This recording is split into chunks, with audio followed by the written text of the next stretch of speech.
The ingredients I'm using to make the pies, first of all, I've just got a blade steak and I'm just going to slow cook that, and I'll add a gravy mixture to that for the pies. I'll also add mushrooms as well. So just going to slow cook this in the oven.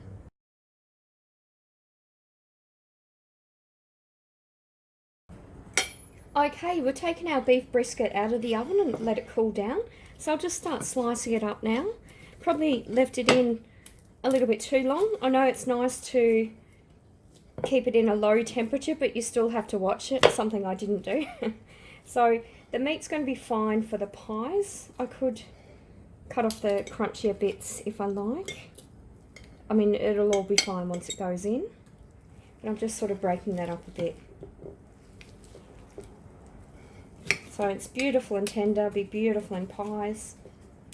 So that's a nice amount as well. Okay, so that's our cut up beef. This is what we cook the beef in. So that's just the fat solidified a little bit, just boiling the kettle. Okay, so I've boiled the kettle. I'm just going to tip that in a bit. So we're going to make some gravy, but we're also going to use the juice from this. Also going to add in some Gravox, some gravy powder. And I'm just going to mix that in with the juice that's already there.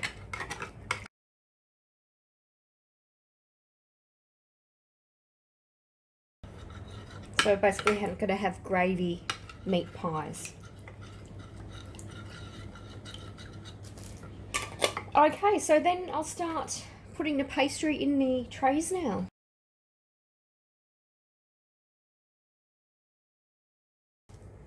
These are my little trays I'm going to make pies with. I'm simply using some puff pastry sheets. So I haven't made it myself, I'm just using these. So first of all, I just spray them with some oil. I still have the oven on after cooking the meat. And I'm simply going to use that as a little sort of template. And cut the pastry around that.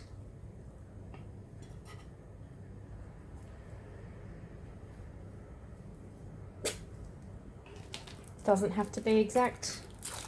So you literally peel that off and put that straight in the little pie like that. So you can bake that a little bit first if you want, it's up to you.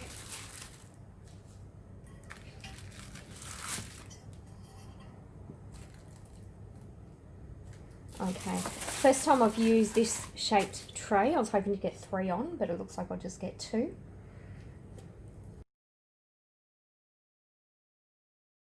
Comment below to let me know what you do with pastry, if you have any suggestions for the leftover bits.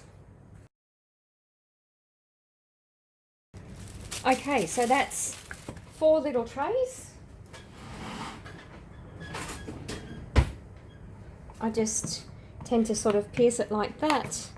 You can, actually I will just sort of bake these just a little bit just to get them going. You don't need to, but I'll just bake them a little bit. You can get those little balls that help keep the pastry down, but I find it's okay if you just squash it down. So I'm just going to bake that a little bit before I put the mixture in.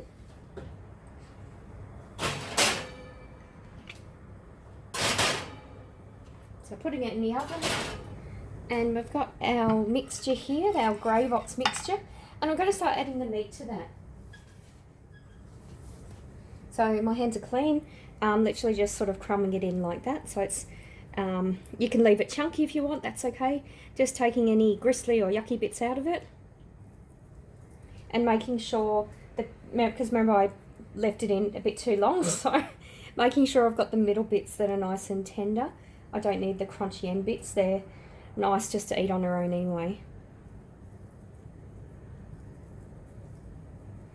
You can season it, you can really make it spicy, you can add what you want. I'll actually see how this looks. I might even add some mushrooms to it. As you know, I love mushrooms. So I'll see how that looks.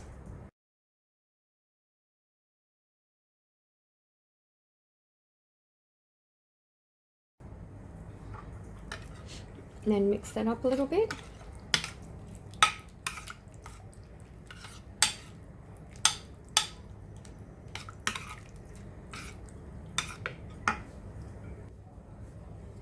I don't need to add that many mushrooms.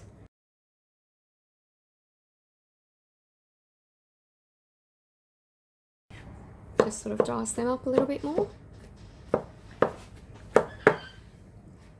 And then I'll add that to my meat mixture.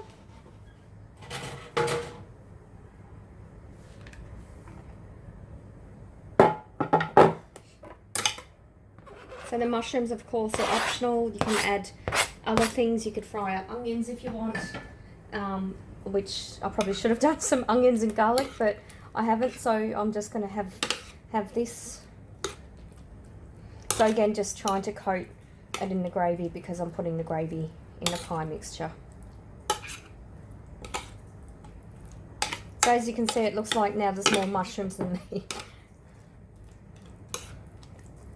Okay, so that's pretty good. That'll be a nice chunky mushroom and steak pie. You could make egg and bacon pie. You could make steak and kidney pie, lamb's fry and bacon pie, really whatever you want. Any sort of recipe that you can imagine, you could put that in a pie. And as I said, it's really good for cheap meats because you slow cook it.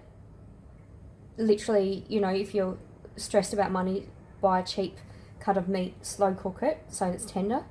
Don't leave it as long as we did and burn the ends, but the middle was nice and tender, and it's going to be beautiful in the pie.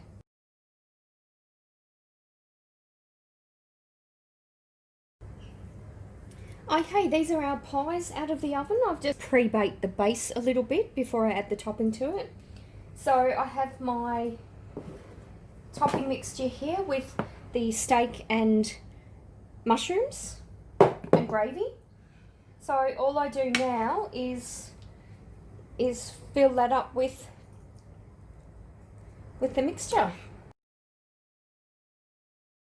And I'll put little lids on the pies as well. That's of course optional and depends on the type of dish that you use, because some of them are just sort of open ones, or you might even want to do something like a shepherd's pie where you do mashed potato and mashed pumpkin on top of it. So back to our pastry sheets. Just here I'm going to make sort of lids for the pies. You can cut it completely fresh from the new one, a new sheet, but I am going to just sort of try to make it fit. So it's obviously not the right size, but I'm just going to sort of put it like that. And what I do when I get to the ends is I just kind of squeeze it together like that. So I just improvise when I have an odd sheet of pastry left. So that's sort of the first one, and I've just got little things like that, different sizes from it. So this one's a bit rounder. So I'm just going to sort of put it like that and improvise with crusting it. The pastry turns out really crunchy at the folded bits anyway. But if you're having people over like for dinner or something, you'd probably want to do it a bit neater than this. I'm just doing this to show you what I do if I have an odd sheet of pastry left, and then go like that. For the other ones, the other two, I will actually show you to do it, how to do it properly. So I'll just get a new sheet of pastry. So I've got my used 2 sheets, I've got 4 sheets left. And that's quite literally sort of, if you were to look at the size of it, it's sort of using like an oval, that shape, and then that's pretty much a lid for it. I've cut it like that and like that, so that's about the size of a lid. So those ones are done. So if you were to look at then this one, I've basically got a really big lid, and that way I can cut it to size. So I've got my knife here, I'm just cutting it to size, and that way the lid's going to sort of lap more evenly because it's a fresh sheet of pastry that's too big, and I'm not having to make it fit by squashing it down.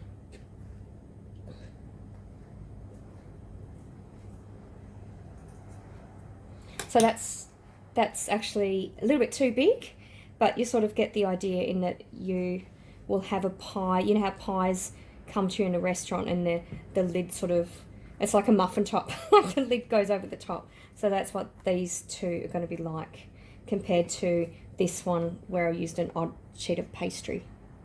So if you can see that difference, the odd sheet of pastry for this one and the single sheet of paper is the fresh sheet there.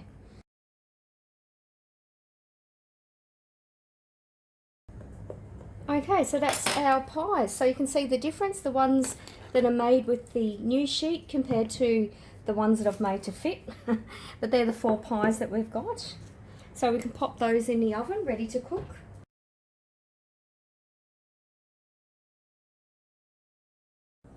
These are our cooked pies. Well, this one is the one that I made with a leftover pastry.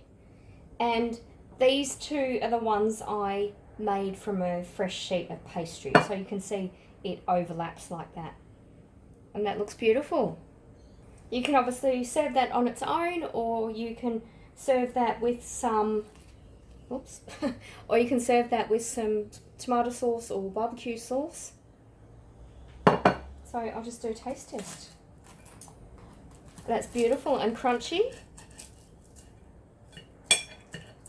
So you can see that beautiful crunchy pastry there and the meat pie, so I'll taste that. That's beautiful. Oh, it's really nice. The meat is really soft and crumbly. As you can see inside, it looks beautiful. The only thing missing is a bit of tomato sauce. So there you go, that's our meat pie. Let me know what you like to make in pies. Thank you. Bye.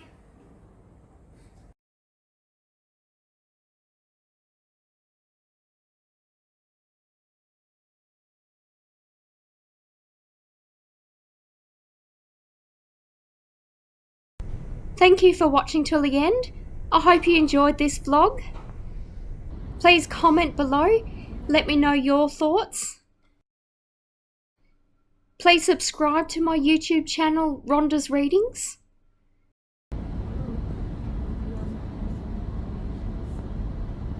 Please like this vlog. Please share it with your friends.